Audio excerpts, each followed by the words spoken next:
नमस्कार दोस्तों, जय श्री कृष्णा। आज के इस वीडियो में हम बात करेंगे 16 कलाओं का रहस्य। जी हाँ दोस्तों, आखिर क्या है 16 कलाएं? इन्हीं बातों को हम इस वीडियो के माध्यम से जानेंगे। कहते हैं दोस्तों, राम 12 कलाओं के ज्ञाता थे, तो वहीं भगवान श्री कृष्ण सभी 16 कलाओं के ज्ञाता थे।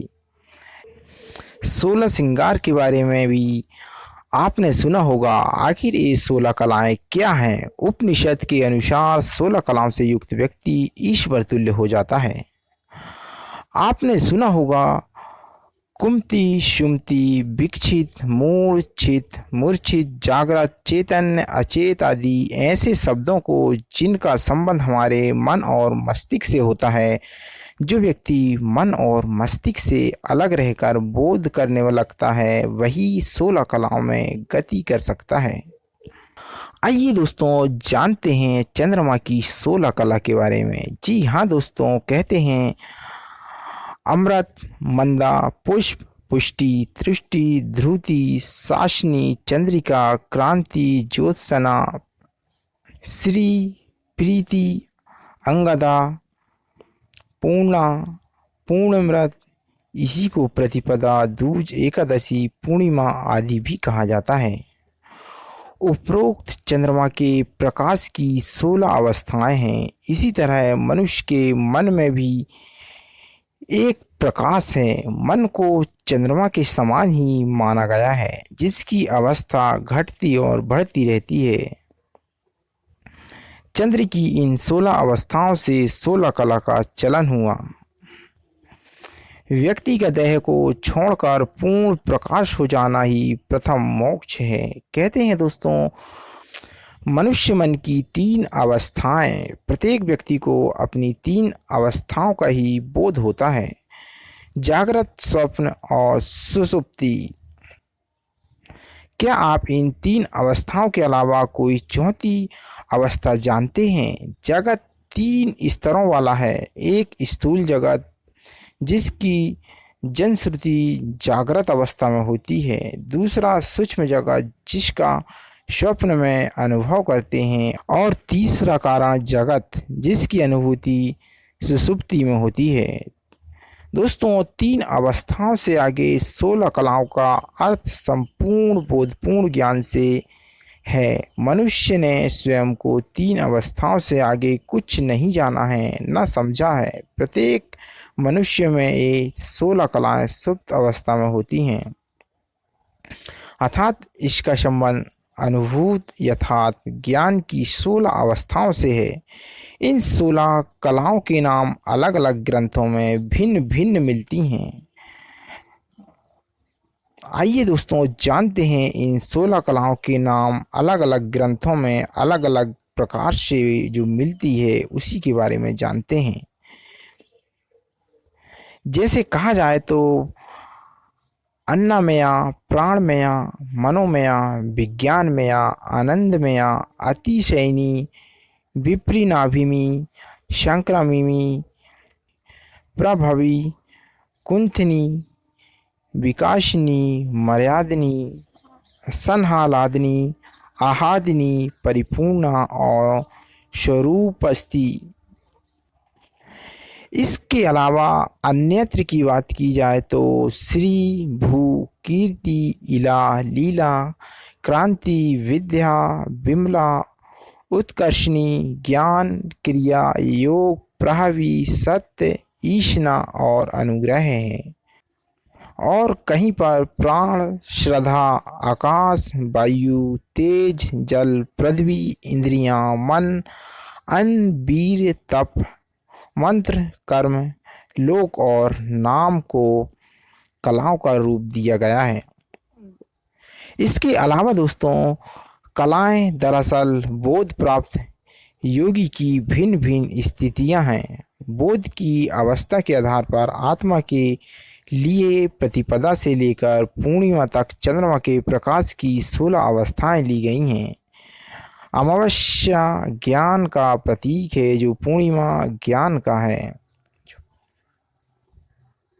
जो पूर्णिमा पूर्ण ज्ञान का है। इसके अलावा अवस्थाएं की बात की जाए तो भागवत गीता में भगवान श्री कृष्ण ने आत्म तत्व प्राप्त योगी के बोध की उन्नति स्थिति को प्रकाश की भिन्न भिन्न माया से बताया है।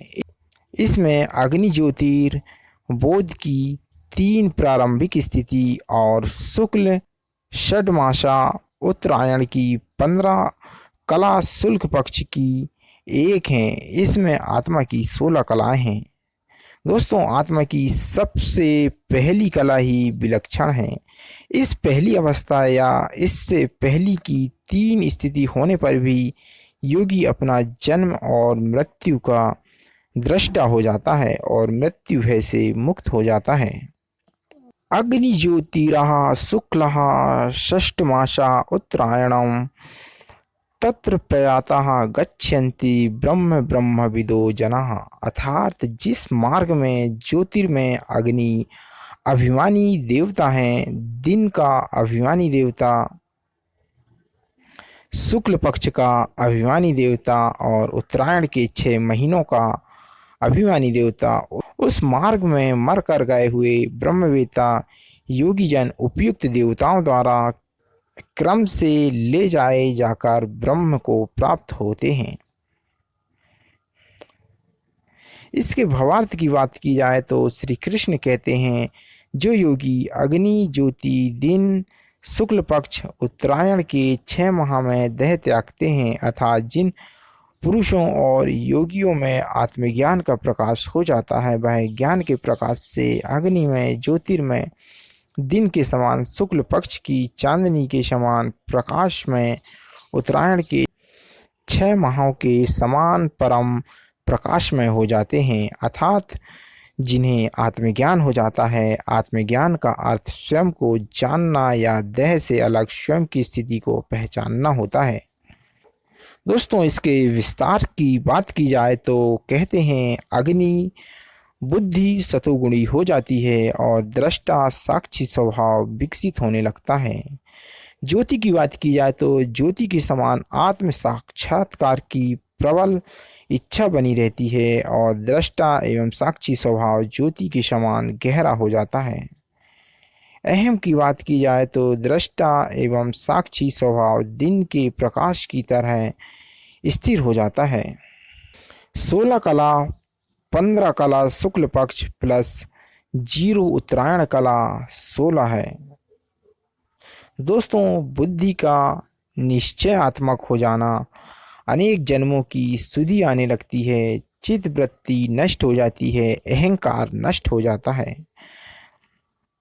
संकल्प विकल्प समाप्त हो जाते हैं, स्वयं के स्वरूप का बोध होने लगता है, आकाश तत्व में पूर्ण नियंत्रण हो जाता है, कहा हुआ प्रत्येक शब्द सत्य होता है, वायु तत्व में पूर्ण नियंत्रण हो जाता है, स्पर्श मात्र से रोग मुक्त कर देता है, अग्नि तत्व में पूर्ण नियंत्रण हो जाता है, दृष्टि मात्र से कल्याण करने की शक्ति आ जाती है, जल तत्व में पूर्ण नियंत्रण हो जाता है, जल स्थान दे देता है, नदी समुद्र आदि कोई बाधा नहीं रोकती।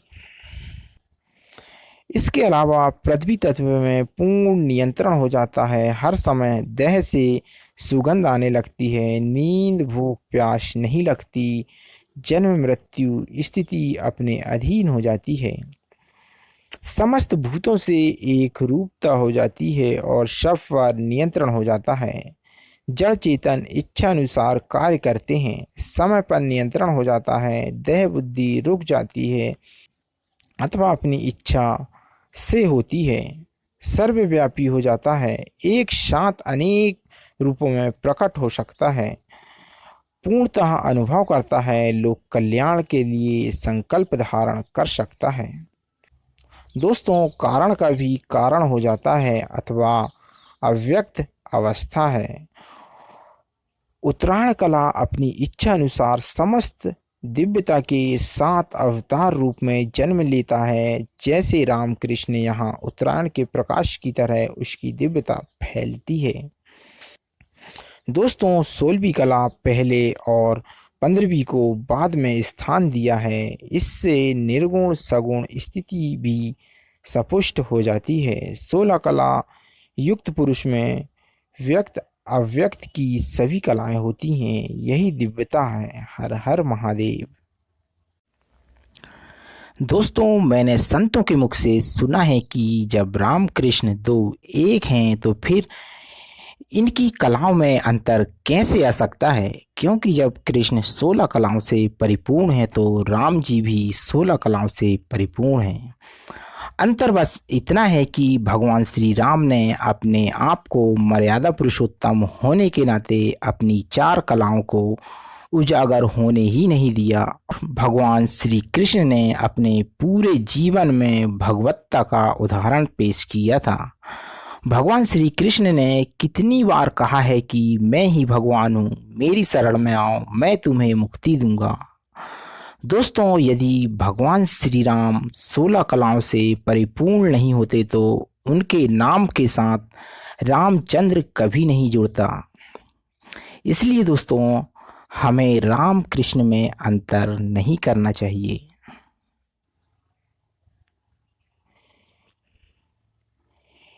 इन्हीं बातों को हम यहीं पर विराम देते हुए इस वीडियो से लेते हैं विदा। वीडियो अच्छा लगा हो तो प्लीज़ लाइक, कमेंट्स एवं सब्सक्राइब जरूर कीजिएगा। जय श्री कृष्णा। जय जय श्री राधे।